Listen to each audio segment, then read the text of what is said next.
قال له ربه أسلم قال أسلمت لرب العالمين إذ قال له ربه أسلم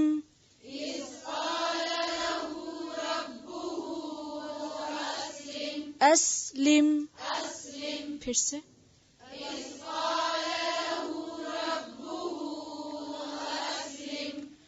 قال أسلمت لرب العالمين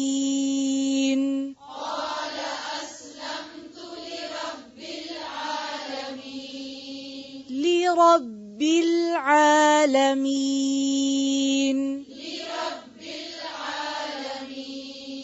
پھر سے قال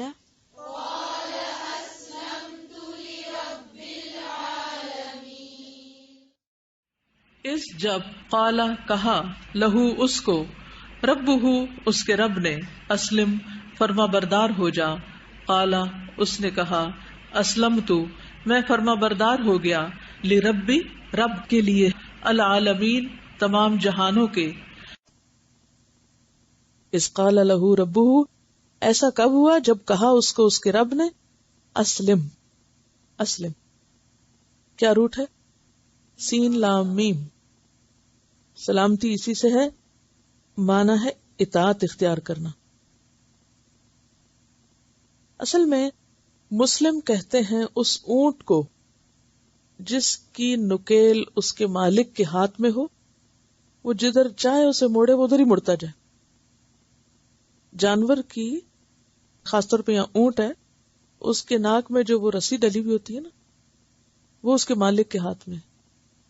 مالک جس رستے سے مڑے، سیدھا جانا چاہے تو وہ سیدھا جائے، دائیں جانا چاہے دائیں جائے، بائیں جانا چاہے تو بائیں، ادھر ادھر مڑتا جائے. تو اسی سے معنی اطاعت کا نکلا ہے. اسلم کا معنی کیا ہے؟ اطاعت کرو، اپنا آپ میرے حوالے کر دو، جیسے میں کہتا ہوں ویسے کر دو. اسلم. قالا تو انہوں نے فوراً کیا کہا؟ اسلمت میں نے حوالے کر دیا، میں نے اطاعت قبول کر لی. لرب العالمین کس کی؟ رب العالمین کی. تو ایسا شخص کیا ہوتا ہے؟ ربانی.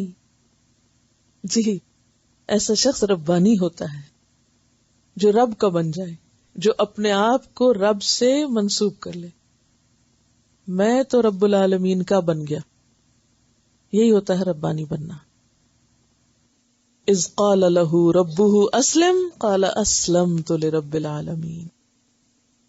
جب اس کے رب نے اس سے کہا کہ تو اسلام قبول کر لے، یعنی فرما بردار بن جا، اطاعت قبول کر لے، اپنے آپ کو اپنے رب کے حوالے کر دے. قال اسلمت لرب العالمین. تو اس نے جواب میں کیا کہا؟ میں رب العالمین کے لیے اسلام لے آیا، میں رب والا بن گیا، میں رب کا تابعدار ہو گیا، رب کا فرما بردار ہو گیا. یہ ہے طریقہ ابراہیم، یہ ہے ملت ابراہیم. کیا؟ اسلمت لرب العالمین. اسی طریقے پر تمام انبیاء نے دعوت دی.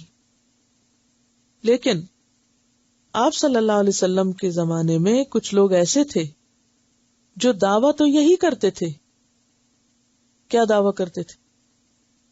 کہ ہم ابراہیم کے طریقے پر ہیں، لیکن عملاً انہوں نے اپنا ہی طریقہ ایجاد کر رکھا تھا. ظاہری اور رسمی کچھ کام کرتے تھے اور دین کی پیوند کاری کر رکھی تھی، پیچ لگا رکھا تھا دین کا. مثلاً ابراہیم علیہ السلام کے طریقے میں کیا ہے کہ اللہ کے وفادار بن جاؤ، اور ان لوگوں کے طریقے میں کیا تھا؟ دنیا کی وفاداری. وہاں اللہ کی اطاعت تھی، یہاں نفس کی پیروی تھی. وہاں نجات کا انحصار عمل پر تھا، یہاں نجات کا انحصار ایک خاص گروہ میں سے ہونے پر تھا. وہ کہتے تھے نا کونو ہودن او نصارا تہتدو، یہودی بن جاؤ یا عیسائی بن جاؤ تو ہدایت یافتہ ہو گئے. تو اللہ تعالیٰ کیا فرماتے ہیں بل ملت ابراہیم حنیفہ، نجات ابراہیم کے طریقے میں ہے جو یکسو تھے۔ سورۃ المؤمن میں بھی آتا ہے وَأُمِرْتُ أَنْ أُسْلِمَ لِرَبِّ الْعَالَمِينَ، سورۃ الانعام میں آتا ہے وَأُمِرْنَا لِنُسْلِمَ لِرَبِّ الْعَالَمِينَ۔ ہر انسان سے یہی مطلوب ہے کہ وہ اپنے رب کا وفادار بن جائے۔ فَقَدْ اسْتَمْسَكَ بِالْعُرْوَةِ الْوُثْقَىٰ، درست دین اسی کے ہاتھ میں آیا جو اسلام لے آیا۔ اب آپ دیکھیے ابراہیم علیہ السلام کی پوری شخصیت اس میں سامنے آتی ہے نا، کہ ان کے اندر کتنی عاجزی تھی، کتنی وفاداری تھی، کیسی اطاعت اور کیسی تسلیم تھی، کیسی تسلیم و رضا تھی۔ اذ قال له ربه اسلم، جب رب نے کہا جھک جا، مسلمان ہو جا، فرما بردار بن جا، بات مان لے۔ قال اسلمت لرب العالمین، کہا کیوں نہ مانو، رب العالمین کی بات نہ مانو، میں تو اسی کا فرما بردار ہو گیا، اسی کا وفادار ہو گیا۔